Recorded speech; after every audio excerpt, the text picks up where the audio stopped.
Okay, so I'm Tiffany Vassos. I'm VP of Design and Construction at Dave's Hot Chicken. We're a pretty new, up-and-coming, fast casual Tennessee hot chicken brand. Right now we have about 122 restaurants open. We're going to open 70 this year, and we're just moving and grooving. It's going very, very quickly on that side. Prior to this, I was over at Blaze Pizza, where I built about 350 restaurants across the US, Canada, and Middle East. That was in about 6 years, so it was pretty fast growth there as well. As far as my focus, it's really just, meeting peers here at this event, meeting peers, learning more about what great vendors are out there and what offerings there are that can make my life easier, and just trying to continue to win this Tennessee hot chicken game. It's a thing now. Yeah.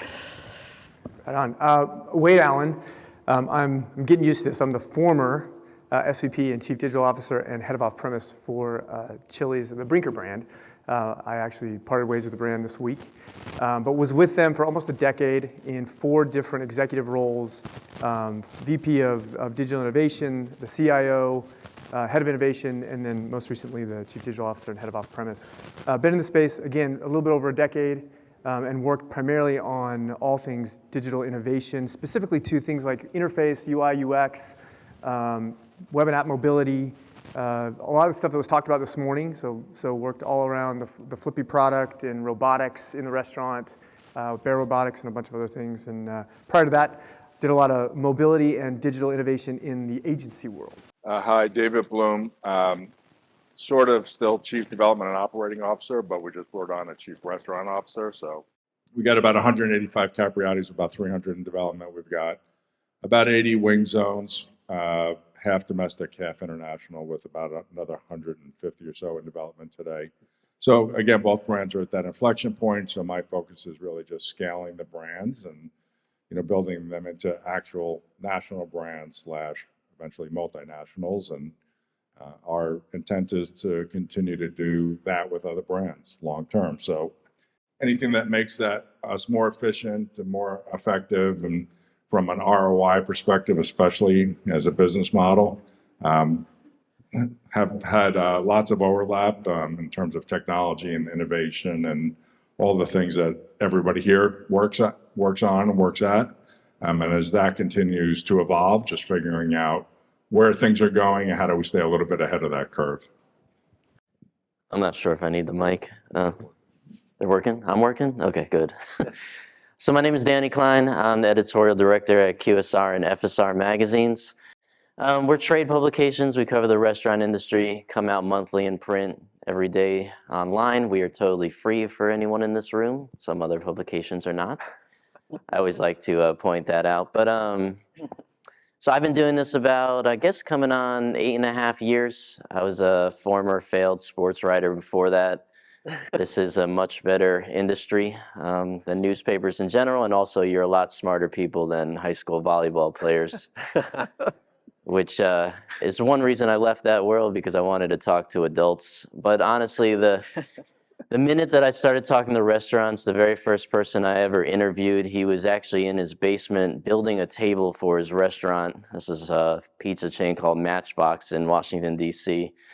And I remember thinking, well, it's good because you're all so crazy. And I realized right away that actually sports and restaurants kind of similar in the fact that the passion has to be there, because the margin for success is so close. So I really loved it from that minute. We don't have to talk about the fact that Matchbox ended up going bankrupt. That's okay.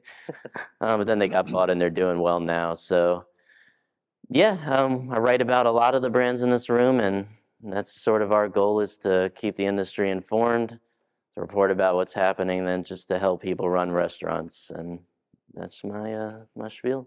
Thank you. Thank you for the introductions. And actually, Danny, I'm going to start with you just to sort of, we've had a few requests for you to come speak at RestaurantSpaces in the past, because, a lot of our audience does read your free coverage. So, I guess the first part of the title of the session is the state of the industry. So could you just, succinctly summarize exactly what's happening in the industry, and maybe we can finish this a bit sooner?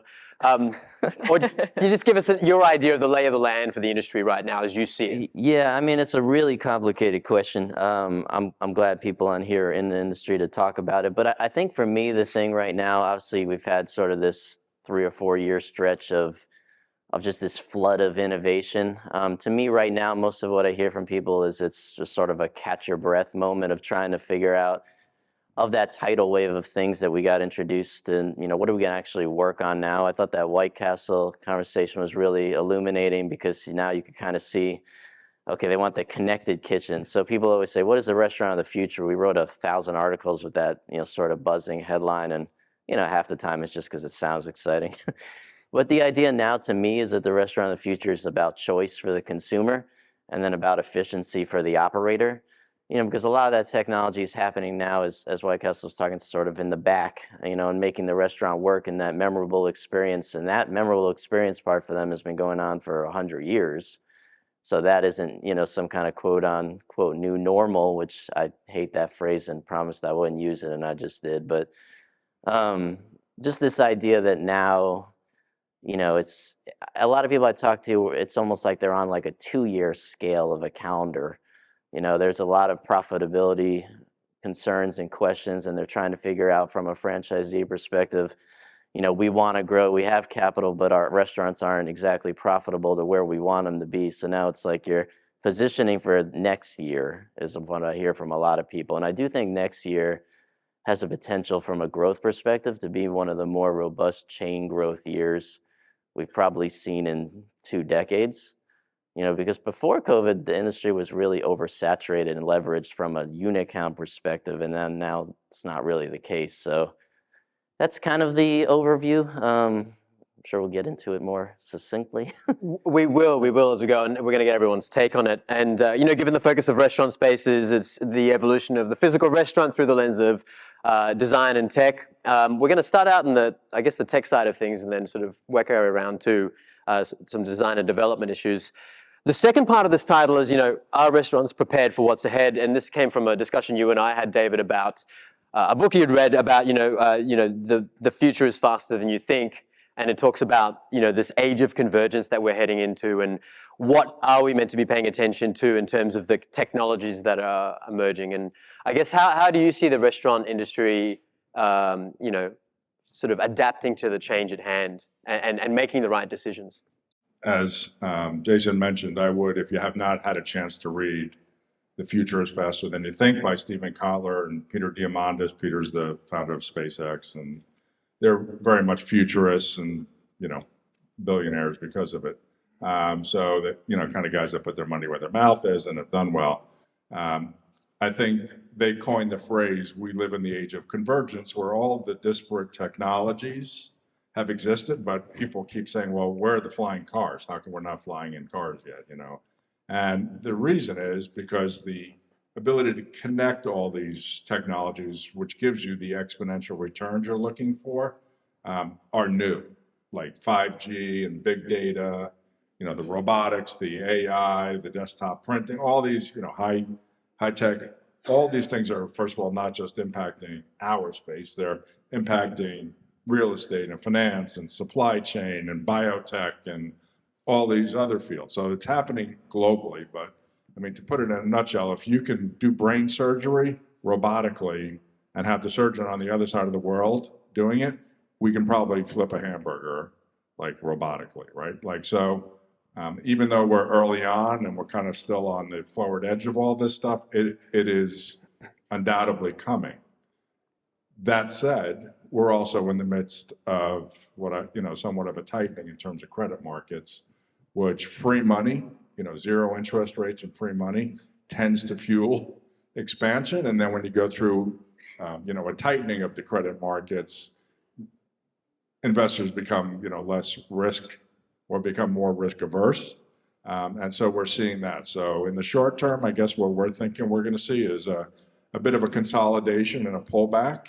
And some brands, I think to Danny's point, will accelerate their growth and once again be almost advantaged by what's coming up. And some brands will get left behind or acquired or merged or what have you. So I think there's going to be a bit of the tale of two cities coming up, depending upon how well you're positioned, how well your product is positioned for what's coming up, how well your management team is, how capable they are of figuring all this stuff out and navigating. And I think, as you talk to hear from the other speakers, that's, the devil's always in the details, right? Like, it sounds great to have robotics in your restaurant.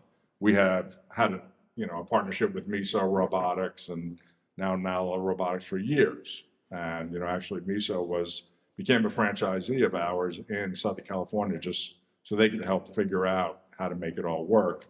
And Miso's going through a transition, and everybody's going through transitions now. So we think the next, candidly, 2 years is going to be a bit bumpy, and as people figure it out, but we're going to come out of that 2-year period with some real clear winners. That people that have picked the right technologies, picked the right focus, on things that are customer centric, have been able to execute well, have access to capital, and then we're going to come out, and we're also going to come out with some people that are, not, pursuing. For instance, we were pursuing drones early on, and now drones for us are not front page. Yeah, well, I'd like to focus on that then in terms of, so what are the things that we need to, put our attention to? And Wade, you through your nearly a decade at Brinker, you went through this period of experimentation and you tried out a lot of things. Can you talk us through some of the things that you learned from that process? Yeah. So head of innovation for 2.5 years, I think I probably killed more projects than most people in this room have started.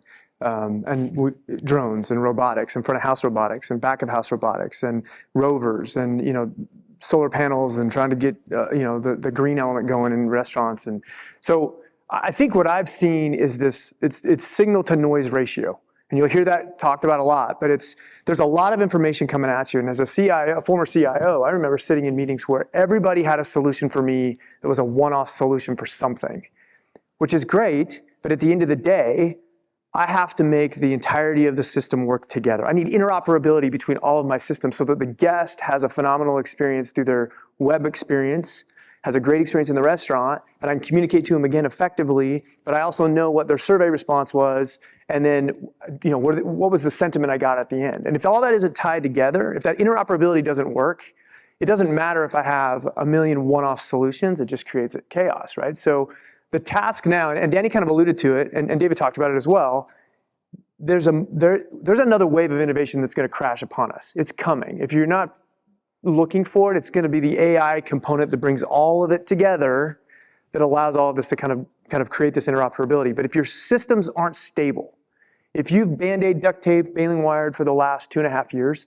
you're going to find yourself in a really bad place in the next 24 months. So I think there's this element with not only chain restaurants, but independents and smaller players that are saying, okay, hold on, do we have the right infrastructure in play prepared for what's coming? And I think you do that, you'll be in a good place. If you don't, if you just keep throwing stuff at your CIO and CTO and hoping that it works, it's not going to be pretty in the next couple of years. Mm-hmm. And I guess to go to your point of, you've sort of shuttered more projects than started. So one of the examples that was recently, it was the to-go concept. Yeah. Yeah. So, so that was like a 1,600 square foot space, like order ahead only. Yep. And it seemed like a good thing. Some other concepts that come to mind are, P.F. Chang's to-go concept that does really well. And, you guys have had that's a huge growth channel for you in terms of off-premise. So that was shut down after 2 months. What was the learning there in terms of what was not working for you? Yeah, so it's a really interesting dialogue, right? So we picked next to SMU campus, right? We're in Dallas, so we picked close to our home. We opened up a smaller footprint for us. We thought that this was an opportunity to take Chili's to go, right? We'd condense the menu. It would be high growth, a lot of college kids, moving that volume. We put in new technology. So we went out and got some new technology we've been testing, and I still say we, right? Brinker is testing and doing some great job with the stuff that they're doing. But that restaurant concept just was a little bit far stretched from who we really are, who Brinker really is at their core in Chili's. And that was about having that sit down, phenomenal experience with the family, connecting around a table, and getting that food out hot and fast, but then, guests getting on their way. And so it was It was a tough run because I still believe in my heart of hearts that probably could have run near college campuses and done well, but the AUVs just weren't where we needed them to be. And I think we just had to pull our horns in and say, look, we're going to refocus on what really matters. And for us, it's about the core set of restaurants. It's that core experience that our guests know about Chili's, and really kind of working that the margin and the comp year over year. So we ended up letting that one go. There was another one at OSU, Ohio State, that we had pinned down pretty tight that we were going to go after. But again, we pivoted because we really are focused on getting the core tight before we go into the next innovation wave. Right. So I guess then, moving forward, speed is such an important factor in terms of, not just, there's a process of rolling something out, testing it, and then sort of seeing if it's going to stick and then getting the ROI on it. So I want to open this up to anybody. How are you supposed to maintain speed while sort of figuring those things out and trying things like, how do you keep that process going to make sure you're not falling behind? Oh, an interesting point. I just kind of pass this along to you guys on this is that one thing I've heard a lot of in the last probably 2 years is that this industry was always kind of founded on this idea of operating with your gut, and there was almost a stigma that if you didn't do that, that you were a bad restaurant operator.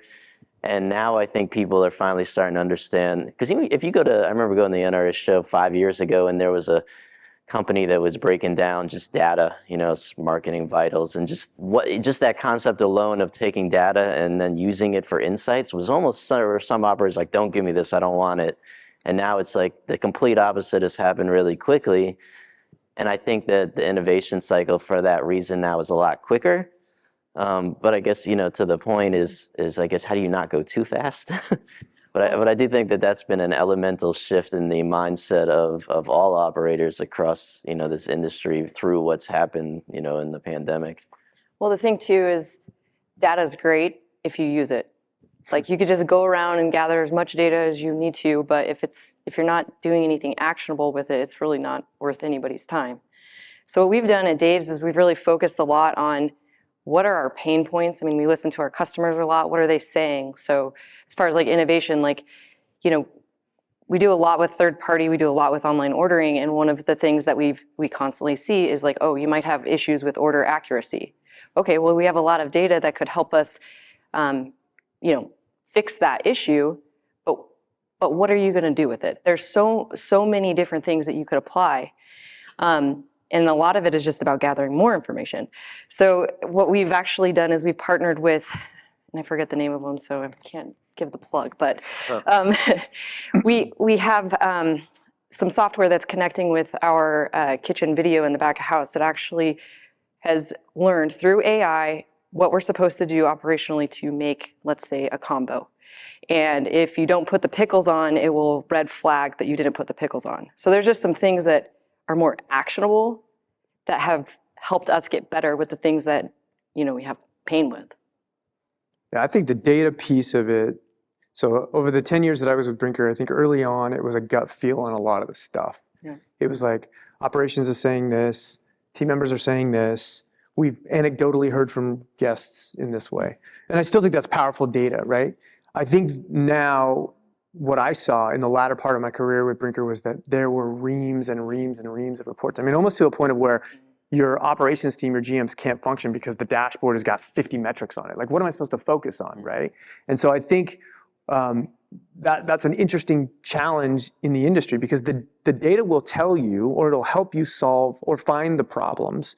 I think marrying it with the sentiment from the operators and from the guest will actually tell you how to fix the problem, right? It's the big data telling you there is a problem, and it's the sentiment and the feedback from the guest saying, here's where the problem exists and here's how you could actually make it better. But if you don't have those two pieces, you're kind of only at 50% of that equation. And that's been a big play as of the last couple of years with all of the data that's been made available. And more so now, as AI comes on and as Internet of Things comes on, you can have all that data that's got to be, signal to noise issue, right? Right back to that whole thing. What's the signal you're trying to find in the noise? Yeah. And I guess, just in terms of back to things that you guys are trying out, David, you mentioned Wing Zone. I know you, automating back of house there, and just sort of, back to this gauging how the effectiveness and how that's going. Can you tell us more about that, what you're doing there and what the future is for that? Well, I think back to the house automation is certainly the future. That's where you get the biggest bang for the buck from a ROI standpoint. And so robotics and AI and all that stuff is from the back of the house, but as I think Wade alluded to, it has to connect to the front of the house. So the consumer experience really has to be first and foremost. And that's one of the things we're learning is it's great to do things a certain way, but the customers really are, their sentiment or their how they want things really has to trump everything else. And so to some degree, we take 2 steps forward and 1 step back. And we're learning to automate, we're learning to use AI, we're learning to do all these things efficiently, but we're also learning that the customer likes to talk to people and have, a one-on-one relationship. So some of our technology, really all it does, and I think the folks at White Castle spoke to this, is really just free up your employees so they can spend more time doing the things that the customer cares about, whether it's saying hi or just describing things or answering questions or interacting. So we're learning to balance all of that, number one. Number two, we're growing like everybody else is. We're growing fast, and so a big challenge for us is figuring out how do we execute today, at the pace we want to execute at and be prepared for tomorrow. So, I think Wade usually says these things better because the tech guys have better languaging than I do around these things, but having a innovation roadmap that includes product, process, technology, internal systems, having a roadmap for not just, what are we doing this year, but where do we want to be long term and who are the right partners? And I will say picking the right partners is probably, like, if it's not the most important decision we make, it's up there in the top 3 because we're not a technology company, right? That's not our strong suit. That's not what we do well. So knowing what we're going to do well and then who we need to partner with to do those other things, whether it's an AI, I think that might be Presto or somebody you're working with, but there are lots of great companies out there. But again, the question is, we're heading into an economic time. So not just who has the brain power and who do we align with from a value standpoint, but who is going to win in their space at the end of the day. Right. Because if we go down this road and 3 years later, that company is not the forerunner and they no longer integrate, to Wade's point, with all the other people that we work with, then we just not only wasted 3 years, we've got to start all over again, and now we're behind. So we're spending a lot of time. We just brought in a new CTO, which I think that's probably one of the biggest changes is if you were a restaurant company, I think to Danny's point, you never thought of having a CIO or a CTO, right? Like nowadays, that's at the very top of your list. You need somebody that, and it's a different skill set. A CIO, CTO in the restaurant space is different than in the manufacturing and in a pure tech play where they're an engineering company or a product design company. So we're just kind of, to some degree, we're learning as we go and figuring out, prioritizing and putting our resources on things. I don't know if I live in Vegas, and so there's a book out called Thinking in Bets. It's a great book if you haven't read it. And we're all making bets every day, right? So that's a lot of what we're doing is we're thinking about where do we want to place our bets. Mm-hmm. Yeah, one of the questions I get most often is, at this point, how to figure out, what, because I think during the pandemic, especially in those early days, everyone just raced to do everything because they had to, to get food to somebody, work with a DSP, even if you never wanted to in your life, you had to. And then what ended up happening is you had this piece doing this piece and this, and now you're looking, okay, do I need a unified solution because I've got 7 different tech providers and, maybe they don't operate that well together, maybe the POS and, this and, they're not playing together in the same, field. And did I need what, I initially invested in? And, so when I heard White Castle talking earlier about kiosks, I thought that was really interesting because I had just talked to Shake Shack and they were completely 100 degrees the other direction of we want them in every single restaurant to the point we're going to go back and put them in every store that doesn't have them. And I went in one the other day, 3 kiosks and 1 cashier because they're always going to have a cashier for cash and alcohol. and no one was actually at the cashier. I think the customers didn't realize they could do that.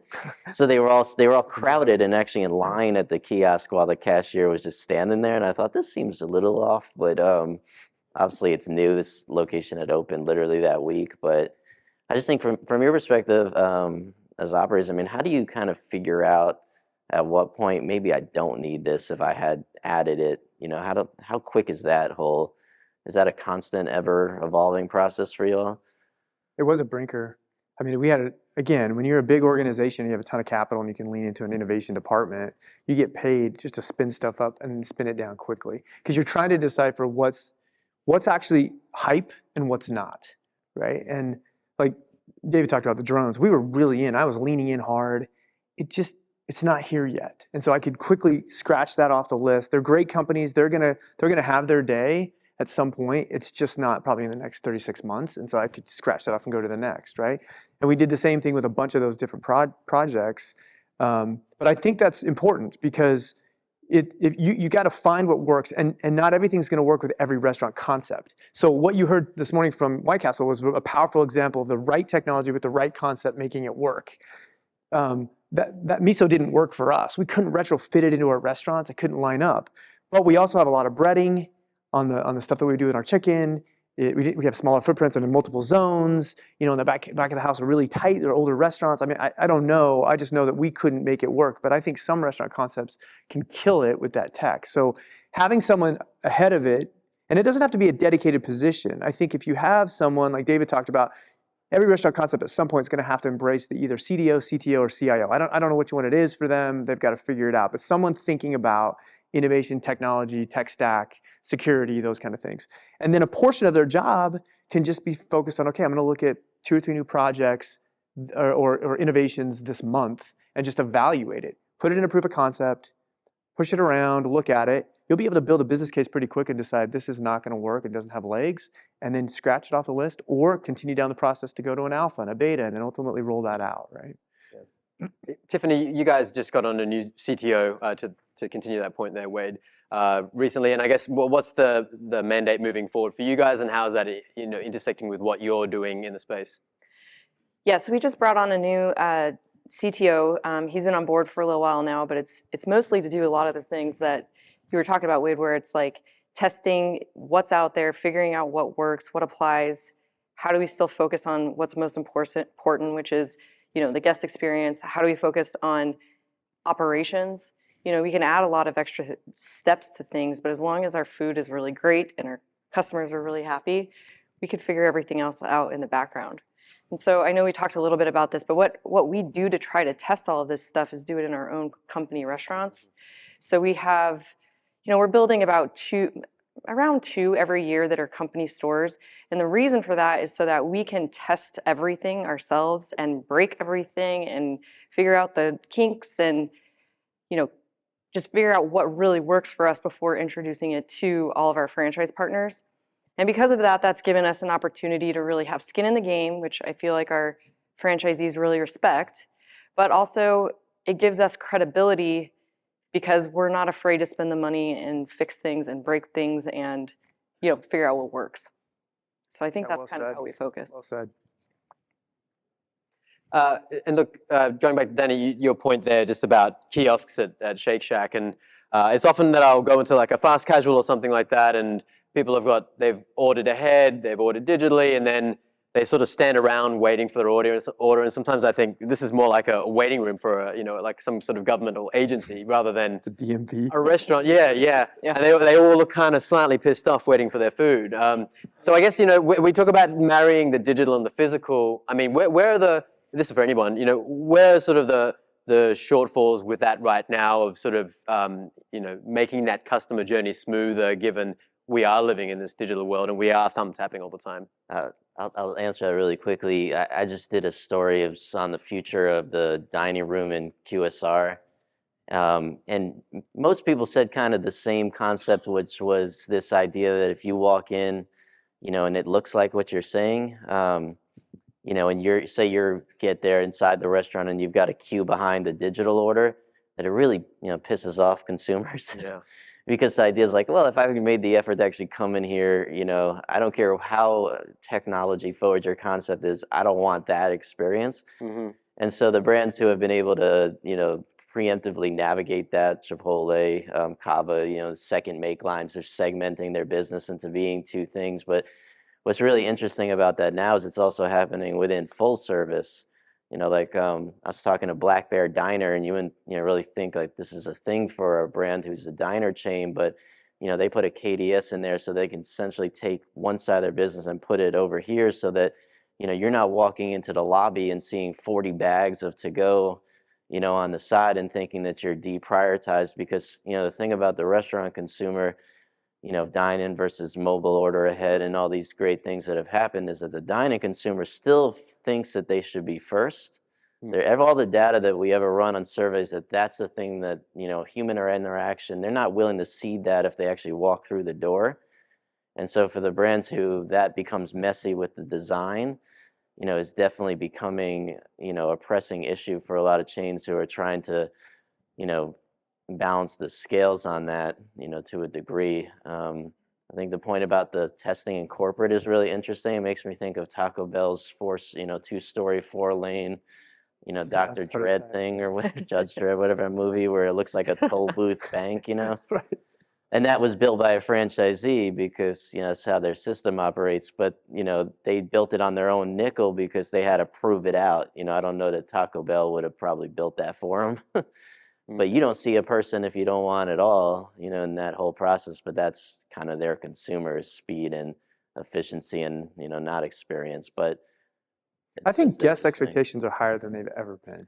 I mean, Yeah, I agree. I don't know about you guys, but COVID just reset everything. It was like, listen, if I could sit in my pajamas for a year and just hit a button and have stuff show up at my house, now that we're out of COVID, I want everything to work smooth. I mean, Amazon kind of blew this whole thing up for us years ago when you could order something on Christmas Eve and have it delivered in the afternoon, right? That morning and have it delivered in the afternoon. So the expectations just keep getting higher and higher and higher. Mobility keeps challenging us as restaurateurs to make sure that our user interfaces are in line with the process coming out of the kitchen. And if that means the make lines have to be faster, there has to be multiple, or you have to get a smart AI that says, hey, 6:30 and the restaurant's melting down and zone 2 can't keep up, you can't turn off Olo. You can't turn it off because now guests are pissed, you're losing sales. So we are all under pressure to figure this out, and we need the tech companies, because we're not tech companies, we need the tech companies to move in and say, okay, here's how we're gonna help you pace and sequence orders through the kitchen. Here's how you're gonna build your interface so the guest has appropriate expectations that when they show up at 6:22, it's only a minute wait because it's already packed, ready to go and hot. I've yet to see anybody do that with perfection on a busy Saturday night under pressure. It's just, we're all dealing with the same kind of stuff, but we've got to get better at it. We've got to get better at it. Yeah, I think you have to choose to a degree. I talked to a fast casual who they were deprioritizing digital orders, which sounds so counterproductive to quick service, but in their case, that's kind of their brand. So the only thing they were actually tracking the speed of was the dine-in orders. So they were throttling, takeout so that it would actually, so they didn't care if you had to wait a few minutes. Right. Versus he suggested there were some brands who do the exact opposite because they'd rather you go digital. You almost had to sort of pick a little bit of a lane, to fit who you Right. wanted your core guests to be. Do you think there's is that line between like what's good friction, what's bad friction? I mean, do we want to live in a world where there's these kind of defy concepts there? Do you think like how do we balance that, and how do we toe that line in the design of the physical space? One thing I think we have to remember is it doesn't really matter what we want. Like, That's what the guest wants. so many restaurateurs, you talk to them and they're like, well, I want to do this. That doesn't matter. What the consumer wants is what they're going to get. The question is, who's going to satisfy that demand, right? So I think, number one, just from a paradigm standpoint, where the consumer is going, what it said is they want what they want, when they want, how they want, and that's what they've been taught, right? They can have it in the rest of their life. They want it in the restaurant. So I think that the fact of the matter is we're going to have to figure out how to do all of that inside of a model that provides a return on investment that's scalable, at least in our world. independent operator, mom and pop world that's a little bit different, and they may need different solutions, right? Like, so I think at the end of the day, we are going to have to figure all this out. We're going to have to make it all work together. We're going to have to be able to, provide the experience for the person that wants to come in and speak to somebody, or the person that wants to come in but doesn't want to talk to anybody. Yeah. The person that wants to, communicate directly with you through your portals, your apps.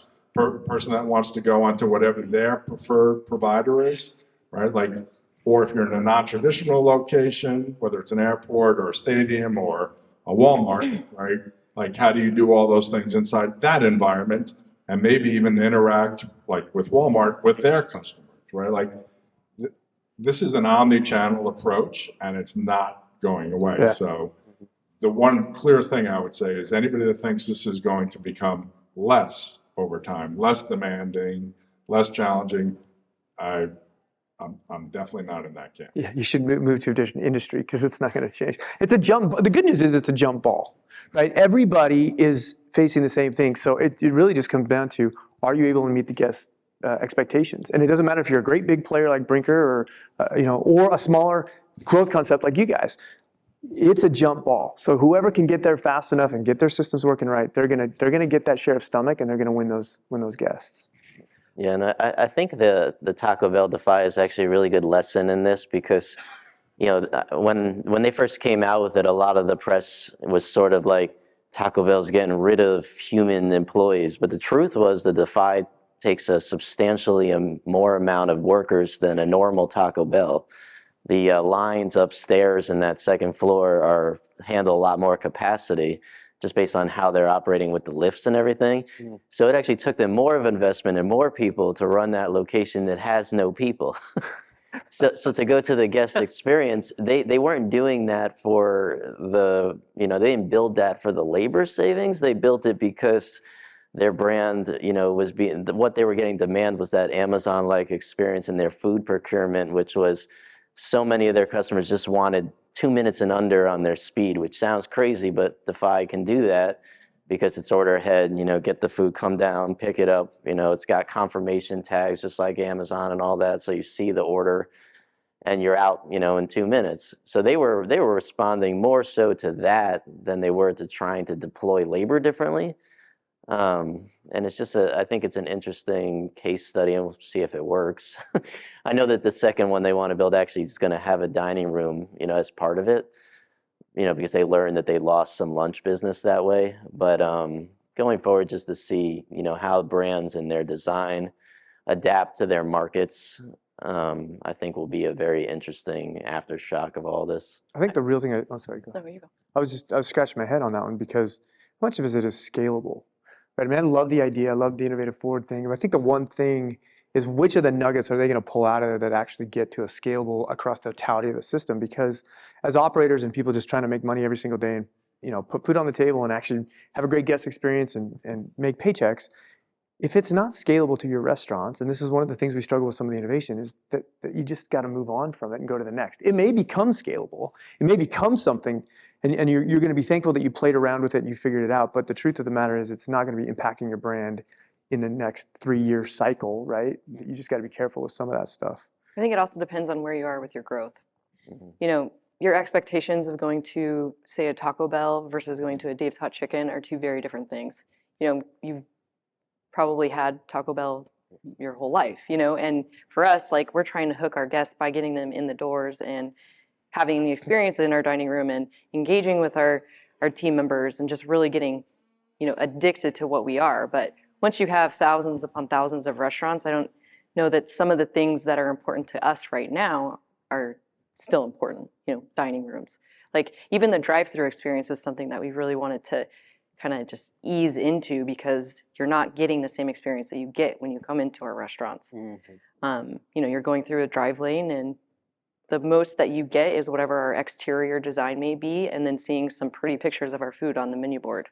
So it's much different than walking in with, music blaring. Maybe you have a kiosk, maybe you don't. You have great team members. Like, there's so much energy. That's a very different experience. Yeah, and that's actually that same thing was one of the reasons why Shake Shack is so into the kiosk, because according to them, they don't have as much brand awareness as some people might think, because footprint wise, they're still pretty small.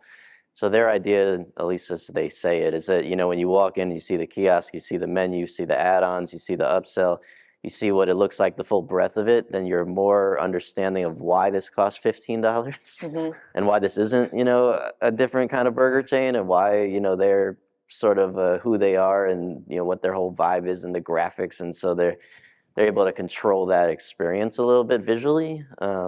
But to your point, they want you to come in and see it. Yeah, and to add to that, it really kind of depends on who your key demographic is.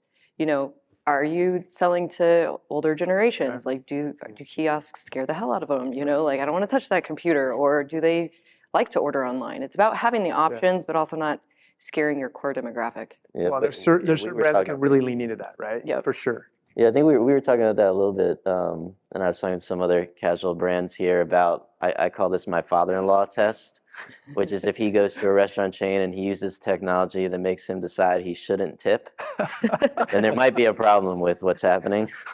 Or at least he wasn't the right type of customer that they were aiming for. I had that happen. That's happened with me and him many times. I make him tip, by the way, but he does like QR code ordering on the table. He'll do that, and he'll be like, I came here last year and I got served. I'm not giving them a tip. And I'm like, oh, God. Father-in-law test fail. But he'll do the same thing with the kiosk, and he'll do the same thing with the some of the pay-at-table devices you see that make him feel like he got a lesser experience. And sometimes I think restaurants get too tech-forward, and then they forget about that person still exists. Yeah, tech for the sake of tech is never a good idea. It's got to be almost, ideally you want it to be almost kind of a quiet assistant, right? And that's what makes that experience really good, where you'll focus on the hospitality, you'll focus on the food, you'll focus on the experience, and tech's just an enabler to help you get there. If you get that upside down, and I'll say I've got that upside down in my career a few times, right? I'll admit, it's not a fun experience, right? You've got to unwind that, and then you've already lost guests, and they're frustrated, and you're losing money, and you've got to make that more of an enabler, not a primary lead. Well, and that convenience is one side of the coin, is sort of providing for that and using the tech to enhance that. But obviously the other side of the coin is, to create brand differentiation is, being a craveable brand. So, I mean, Tiffany, for you guys, you're at such a pivotal point in your growth right now. And I mean, one, what makes you so cool so everyone else can, understand that and replicate it maybe. And then two, how are you going to keep that while you've got such a pipeline ahead in the next few years? So how are you going to maintain that cool factor as you grow?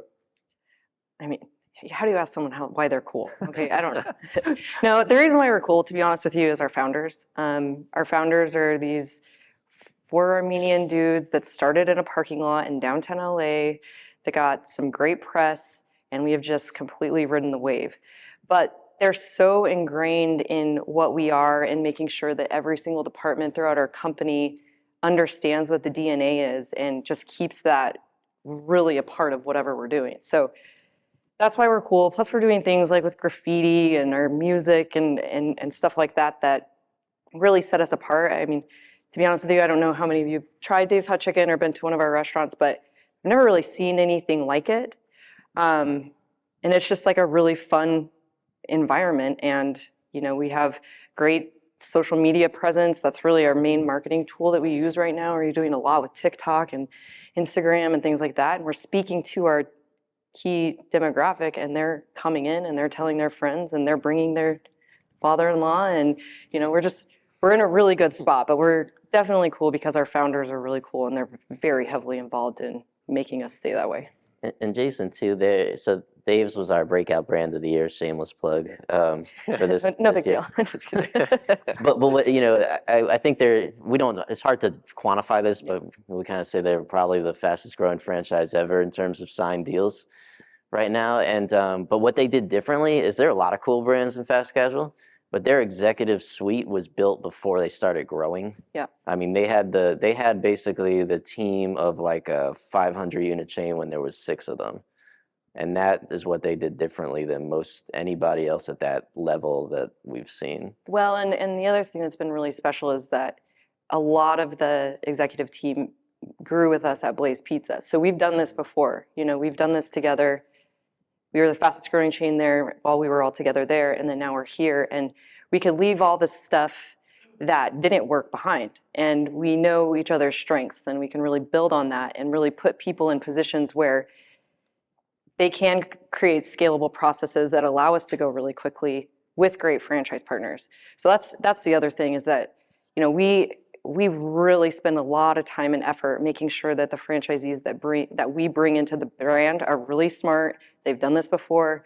They're going to challenge us in a good way, but they're also not going to slow us down. I'm just cognizant of the time, and I want to sort of throw it up for some questions. Tiffany, you were here a year ago speaking on a panel, and just we're at a different stage now in terms of development hurdles. And so, David and Tiffany, what's the lay of the land right now as you're sort of rolling out your projects, and how have things changed, maybe say from 6 months to a year ago? Real estate has not gotten cheaper. Good sites have not become easier to find. Construction timelines have not, frankly, gotten a whole lot faster. Construction companies, general contractors are softening up a little bit, but I think nationally the average is they've got about 9 months of business ahead of them. So we're still a little ways. Equipment supposedly is coming down in price, and it's off the peak, but it's certainly not back down to the levels it was at. And a lot of government workers have not gone back to the office, which means instead of permanents taking 30 days, they take 6 months, and there's nobody to talk to. So nothing in the development world is easier than it was this time last year. I think we're all thinking it's coming. It's, as the economy softens, more contractors. We're certainly getting calls from equipment suppliers today that, 2 years ago, they're like, no, we're not taking any on more business, and now they're looking for. So we're seeing, sort of a little bit of a change there, but it's still, we're not at the very peak in terms of cost of capital and, capital investments, but we certainly haven't come down to pre-pandemic levels. And then added in is the credit markets are going to tighten up, particularly amongst regional banks. So if you have franchisees that are dealing with regional banks, there are many regionals have put everything on hold for 30 days right now. So, and that's probably going to continue. So I think for us, shoring up all these relationships or finding new ones that can, kind of incrementally make us more efficient or just better at what we do, or give our customer, which is in some cases a franchisee, give our customer a better experience. Those are the kind of things we're looking for. Yeah, I would agree with everything, but the only other thing I would say is just trying to stay ahead. Like, we're not, this business, you're always in the future. Like, it used to be like you're always working 9 months in advance. Now I would say like we're working 13 months in advance. So if you have, a certain number of locations that you're trying to open next year, and you need fryers, or you need HVAC units, or you need lighting, or whatever, you need to work really closely with your partners so that they're prepared for you, so that you're not delayed. I mean, we're all experiencing delays, but if there's anything that you can do, is just be forward thinking and talk to those vendor partners so that you can try to hit your goals. It's really hard to hit budgets right now when you can't get electrical panels and HVAC units and whatever it may be, but if you stay ahead of it, it can help tremendously. We have about 5 minutes on the clock now. Do we have any questions from the audience? We'll have a microphone going around. Yeah. Just wait for you. Right up the front. Can you throw it? No, Okay. don't do that. Yeah. Where do we have the question? Over here? Just over here. Yeah. So we talked a lot about technology and innovation and interoperability. Hold on, just want to. It's kind of revolving around change. And the only people that like change are wet babies. So how, in your organizations, do you deal with the fear and the anxieties and the skepticism that comes with change? And how do you approach that? Can I just comment on that? So if you're a company, a brand, and you have to have a strategic management platform in place that helps you manage all of these priorities and put your resources where you want them and make sure everybody in the organization's on the same page. So technology, once again, and really just making sure you have good partners to help you kind of go through that process so you can We utilize a system called EOS, the Entrepreneur Operating System. The platform's called Traction. But I think nowadays, if you're just juggling balls, you're probably in trouble. So that's almost, getting the right management team in place, which we, in the EOS world, we call right people, right seats. Always doing that ahead of growth, having a structured platform that helps you prioritize and be strategic and then execute at a very high level on a very consistent basis is also, those are like table stakes. So I'll make a comment too. Change is difficult no matter what you're going to do. People don't like change. We're averse to it in many ways. And more so, there are some people who within the organizations that I've functioned within for the last 10 years, it was really about, there's a group that loves to innovate and grow and find the next big thing that's going to change the world. And there's another group that's like, hey, knock it off. We're trying to optimize, right? And they don't get along. But the tension has to be there. If you don't have that healthy tension within, you'll never do what you ultimately need to do, which is continue to get better comp sales from the existing units and make sure you don't get passed by the next big thing that has to come into the restaurant, right? So there's a healthy tension there. Managing that is never easy. I had to canvas doors for the last of my, whatever my career has been. Hey, bringing people along, slow and steady. These are the things we're thinking about. These are the things that are going to change. This is the proof of concept. This is the few restaurants we're going to launch in. It's not going to ruin your world. You're going to be shoulder to shoulder with me in the kitchen or shoulder to shoulder with me using the handheld on the dining room floor. If it goes wrong, we're going to document the whole thing. We're going to take it out. We're going to fix it. We're going to come back, right? I wish there was an easy answer. I think the tension has to exist. I think you have to have clarity on who the two groups are. You don't have to tell that you're the innovators and you're the optimizers, but you have to kind of know that. And then they have to go slow together. Somebody mentioned there's a proverb, and it was yesterday in a conversation I had, and I'm going to butcher the proverb, but it was something along the lines of, if you want to go fast, it can be a little bit reckless, but if you really want to get to where you're going, you have to go slow and steady to get there. And so, I mean, it's a long-winded answer, but that's how I've seen it managed within the Brinker organization and other big companies. Any other questions? We have a couple minutes left. Yeah, yep, right here in the front. Let me just give you the mic. Thank you. My question is more on, we're all still probably reacting to what we came out of from COVID. It became as technology as a disruptor to enabler to now almost like a must-have. But as we're thinking about how restaurants are prepared for what's ahead, what's your take on going back to basics? I have a really good friend in the industry. He's a little crazy. So he always says when people ask that question is, why'd you stop in the first place? Basically, if you were, this is a casual dining thing forever. It's like, okay, well, if you were good, why'd you stop? Why'd you brand drift out of the gate? Of course, that's like a proverb almost. It's easier said than done. But I do think the back to basics part is almost on a culinary execution side. To now, maybe your guest doesn't know what you're doing sometimes on the tech side. I think it really depends on the brand. Chili's a good example. 40% of the menu was gone suddenly, right, when they realized they had kind of brought in too much, and their whole thing was back to basics. Darden, I've been saying that forever, and that's always based in. It actually just means running a good restaurant. We talked about it at the beginning, and I do think you have to get back to basics in some things, right? You've got to make sure that you're in business to serve food, unless I'm mistaken, and we're at a different conference, but that's what we're doing, right? So get the menu right, get the products really good, get the operational humming, get the margins correct. That I would say you can go back to basics with. But I would caution, unless you're someone like a Dave's Hot Chicken or you're a really cool, sexy brand that's up and coming, big casual dining brands, notable brands, cannot sit on their hands and expect that their comp sales, just to optimize their comp sales. They have to do something else. And the requirement is, I've seen Chili's for 47 years. I know what it is. You better do something different to bring me in. Otherwise, I'm going to Dave's Hot Chicken or I'm going to the next, cool concept. And so the rules apply differently, but I think it's well said. Danny said it. Get back to basics on the things that really matter, operations, get your margins right, get your comps right, get the food right, but you still got to think about the innovation that's coming. Yeah, I think you have to be innovative, yet you can't have gotten worse at what you were originally good at.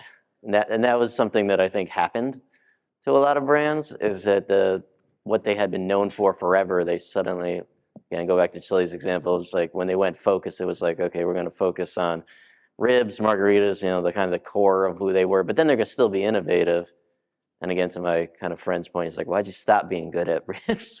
And that's just kind of what happens sometimes. But the basic is knowing who your customer is and what they're looking for. That is the very basic of your business. Yeah. And so if you stray from your customer, that's where you get offline, right? But if what you're doing resonates with your customer, your consumer, which is different, can be very different from a Shake Shack to a Chili's to a Dave's Hot Chicken, or they can be very different customers, but knowing who your customer is first and foremost, and what your brand promise is, what your brand voice is all about, those are actually the basics of your business. And then, as long as you stay true to that, then you have the ability. It's kind of like, trying to play a guitar jazz riff, but you don't know the basics, right? Like, you have to get good at the basics first, but once you do that, then you can riff, right? It's kind of the same thing. That is a great note to end on, because unfortunately we're out of time. I'm so sorry. These guys are floating around there, so if you got your hand up, you can hit them up as soon as they leave the stage. But Tiffany, Wade, David, and Danny, thanks so much. Let's give them a round of applause.